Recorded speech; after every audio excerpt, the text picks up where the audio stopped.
A crucificação, um dos momentos mais conhecidos e impactantes da história.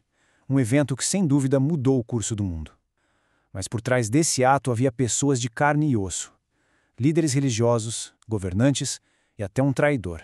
As decisões deles selaram um destino. Mas e o destino deles próprios? É exatamente essa a pergunta que a gente vai investigar hoje.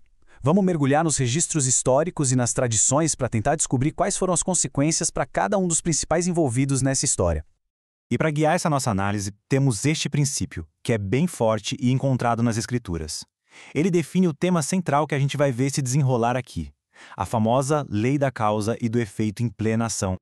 Ok, vamos começar pelo círculo mais íntimo, talvez o mais chocante, a traição que veio de dentro. Judas Iscariotes, um dos 12 apóstolos escolhidos. Pensa só, Judas caminhou com Jesus, viu milagres com os próprios olhos e mesmo assim o traiu por essa quantia, 30 moedas de prata. De acordo com as Escrituras, esse era o preço de um escravo. Pesado. E que momento, hein?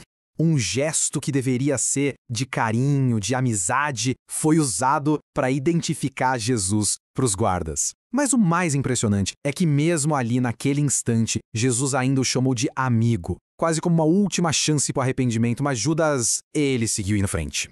A partir daí, a queda de Judas foi vertiginosa e brutal. Quando ele viu que Jesus tinha sido condenado, o remorso bateu com força total. Ele tentou devolver o dinheiro, mas os sacerdotes foram frios. O problema é seu. E aí, completamente sozinho e consumido pela culpa, ele tirou a própria vida.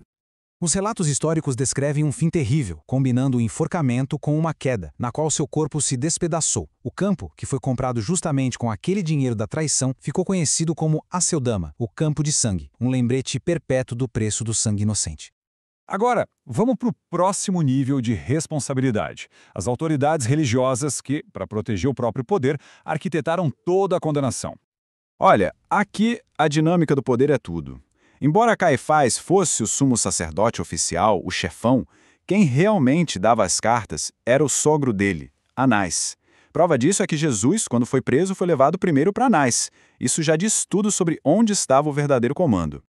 E essa frase do Caifás é muito reveladora. Mostra bem a motivação dele. Não era uma questão religiosa, era política pura. Ele via Jesus como uma ameaça que podia desestabilizar a paz com Roma e destruir a nação. Foi um cálculo totalmente frio.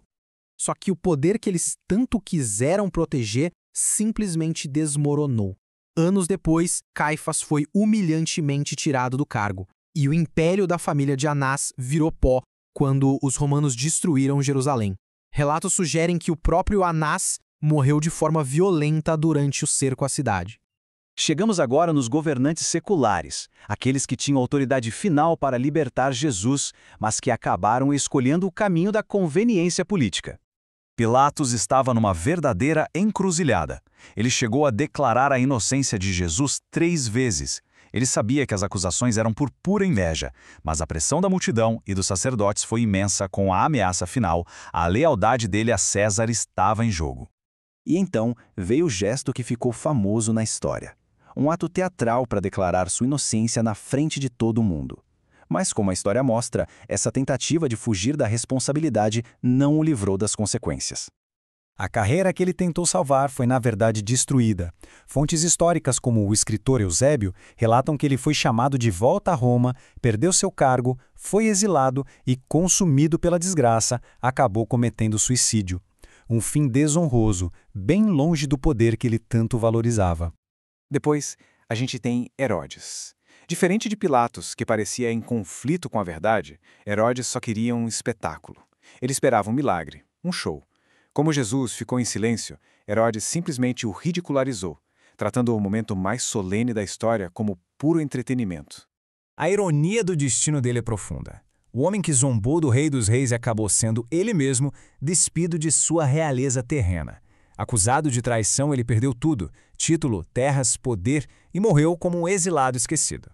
Bom, agora que vimos o destino de cada um, vamos tentar juntar as peças. O que a história desses homens nos diz sobre temas maiores, como justiça, culpa e redenção? Esse é talvez um dos momentos mais arrepiantes de todo o relato. A multidão, incitada pelos líderes, não só pediu a crucificação, mas também invocou uma maldição sobre si mesma e sobre as futuras gerações. E em contraste direto com esse clamor, vem a resposta de Jesus.